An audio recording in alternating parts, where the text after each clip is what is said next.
Renouveau pour la capitale. Les habitants d'Antananarivo ont besoin d'une nouvelle personnalité politique ne relevant pas des deux partis qui se sont succédés dernièrement au pouvoir, a déclaré un politicien. En effet, les deux partis qui se sont alternés à la tête de la capitale pendant de nombreuses années n'ont pas réussi à apporter les améliorations attendues. En plus de la corruption, le manque de surveillance des vastes côtes du pays facilite les activités illégales d'entrée et de sortie du territoire. Il est impératif de renforcer les effectifs de la Marine nationale et de les déployer le long du littoral afin de prévenir des incidents comme l'infiltration récente d'un groupe terroriste dans le pays, a déclaré un officier à la retraite.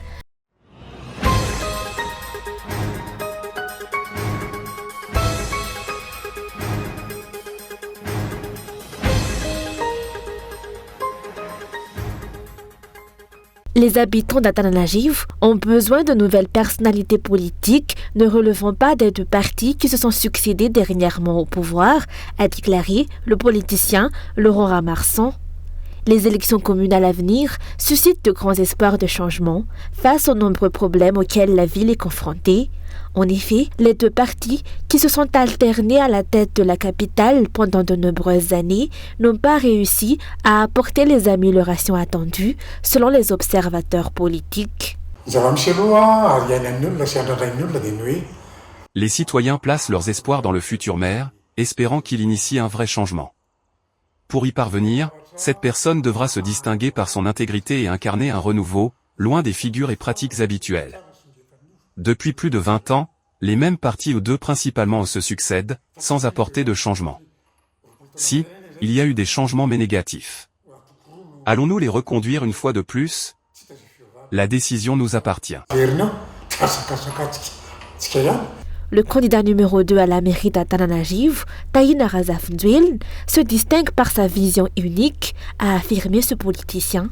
Selon lui, cette particularité confère à Razafnduil le potentiel non seulement de transformer Antananarivo, mais aussi d'influencer positivement l'avenir de tout Madagascar.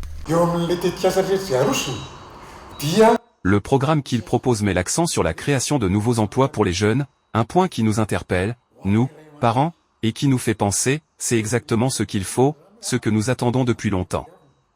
Et cela ne concerne pas seulement Antananarivo, mais tout le pays. Depuis 20 ans, les mêmes partis se succèdent, mais les citoyens n'ont récolté que des désillusions. Tous ont promis le changement, mais qui est réellement capable de le concrétiser? Je suis convaincu que c'est Taïna. Il appartient donc au peuple, lors des élections du 11 décembre, de choisir entre le changement ou le maintien au pouvoir de ceux qui ont jusqu'à présent dirigé sans résultat concluant.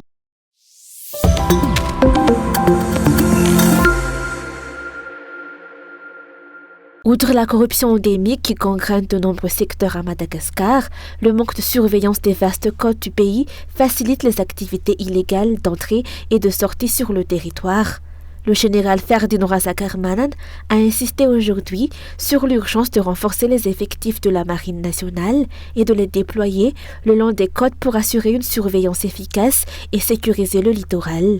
Actuellement, seules les régions d'Atranan et de Mahajang disposent de forces maritimes, laissant les autres zones littorales pratiquement sans contrôle. Cette situation compromet la lutte contre les illégalités en tout genre, comme en témoigne la récente arrestation d'un groupe de terroristes ayant utilisé de faux papiers pour pénétrer dans le pays.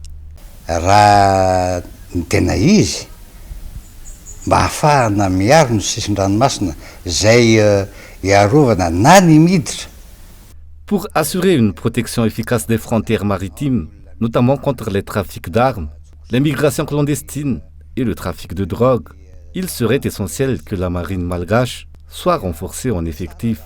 Des bases marines devraient être établies dans les principaux chefs-lieux de région, tels que Diego, Majunga, Tuliar, Tamatave et même à Fort-Dauphin, Antala, Sambave et Murundave, afin de sécuriser le littoral et prévenir toute entrée illégale sur les territoires.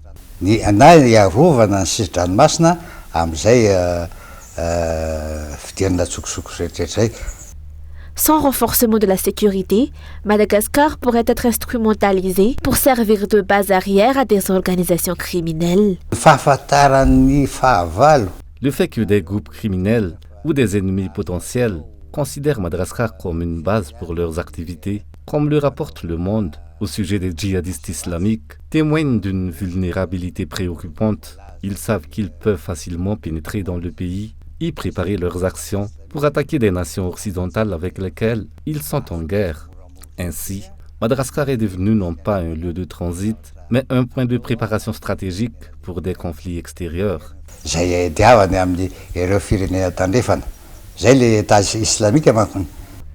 Selon Le Monde Afrique du 24 novembre dernier, 8 Syriens et Irakiens ont été arrêtés à la fin du mois de juillet 2024 à Tel Aviv et à Abidjan, en Côte d'Ivoire. Ces individus, soupçonnés de faciliter l'exfiltration de membres de l'État islamique de Moyen-Orient et d'être impliqués dans un projet d'attentat contre les Jeux Olympiques de Paris, ont été arrêtés grâce à une collaboration entre les services de renseignement américains et français. Les circonstances précises ayant permis à ce groupe de terroristes d'entrer à Madagascar restent floues. Cet événement met en évidence les failles sécuritaires du pays.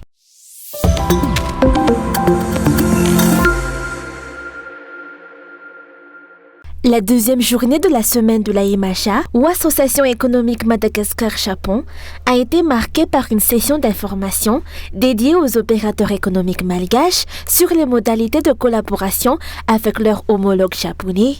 Des ressortissants japonais ont pris part aux échanges. Donc aujourd'hui, c'était le deuxième jour de la semaine économique organisée par AIMAJA. Et en tant que membre de l'AIMAJA, Kakehashi Madagascar a principalement organisé cette matinée qui est une conférence qui s'intitule How to Connect with Japanese Company, ou comment on peut communiquer ou avoir un partenariat avec des entreprises japonaises. Donc on a eu la participation d'un membre de Kakehashi Madagascar qui a partagé un peu la culture du business au Japon. On a eu la participation également de JETRO, qui est une organisme japonaise qui aide et soutient les entreprises africaines et internationales pour entrer dans le marché japonais. On avait aussi eu la participation d'une entreprise basée au Japon. Le Japon, fort de son expertise en affaires et en relations économiques, détient un savoir-faire unique en gestion et développement. C'est pourquoi ces précieuses connaissances sont partagées avec les opérateurs malgaches dans le but de stimuler le développement économique du pays. La 3e édition de la semaine de la IMAJA sera clôturée demain avec de nouvelles présentations destinées à promouvoir l'économie.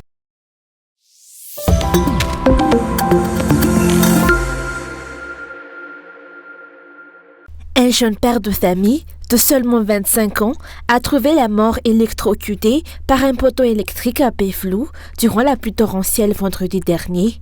Il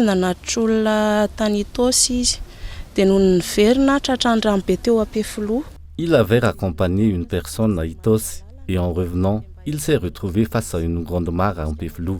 Ne connaissant pas bien les rues, il a poussé sa moto le long de l'îlot central de séparation avec plusieurs autres motards. Fatigué, il a fait une petite pause et s'est adossé à un poteau de la Jirama. C'est là qu'il a été électrocuté.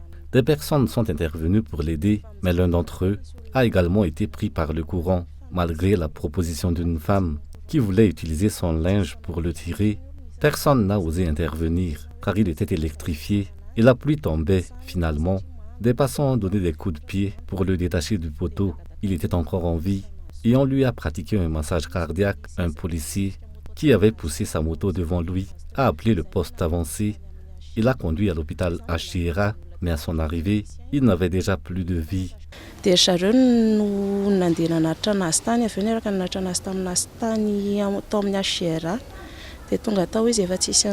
Selon encore la famille du défunt, la plupart des poteaux électriques à Peflou ne respectent pas les normes de sécurité. À Peflou, il n'y a que 3 poteaux métalliques et de nombreux fils électriques sont à nu. Sur le même poteau qui a causé sa mort, une jeune fille de 13 ans a également perdu la vie l'année dernière en pleine saison de pluie. Nous demandons à la Jirama de prendre ses responsabilités face à cette situation dangereuse. Nous invitons également tous les Malgaches qui passent par là à faire preuve de prudence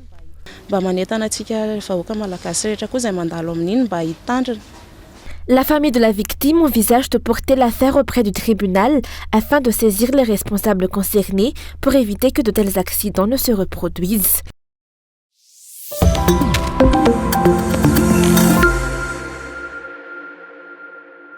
La cybersécurité n'est pas encore considérée comme une priorité à Madagascar, selon les experts du secteur. Or, avec le développement rapide des nouvelles technologies de l'information et de la communication, il devient urgent de renforcer la sécurité numérique.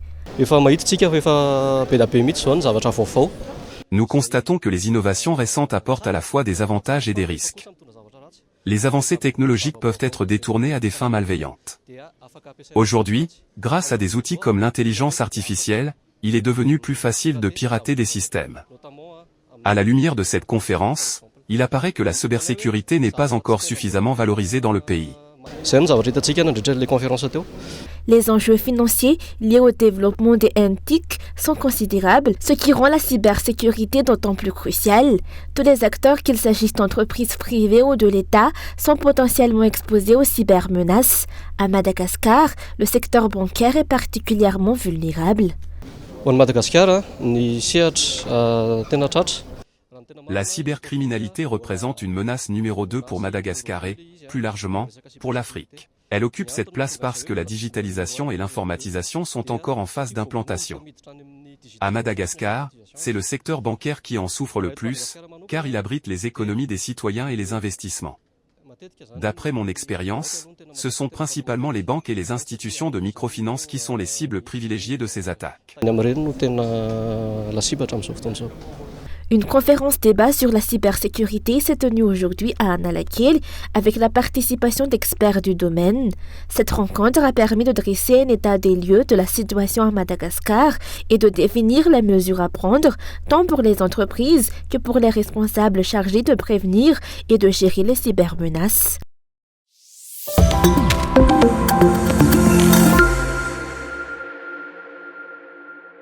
Les autorités ont intercepté plus de 60 kg de concombres de mer illégalement détenus par un opérateur à Mahadzang. Rappelons que la région de Bouin est concernée par une restriction sur l'exploitation de cette ressource marine. Il est toujours interdit de pêcher, de collecter, de vendre des concombres de mer dans la région Bouin, ainsi que de les exporter en dehors de cette région. Nous incitons donc au respect de ce décret, dont l'objectif est d'assurer l'exploitation durable de ces ressources marines. Il est essentiel de respecter cette interdiction afin d'atteindre cet objectif de préservation et de gestion responsable de nos ressources bleues. 6 personnes ont été arrêtées pour être auditionnées dans le cadre de cette affaire. Lors de la perquisition complète, un total de 145 kg de concombres de mer frais ont été saisis, ainsi que 7 kg déjà préparés.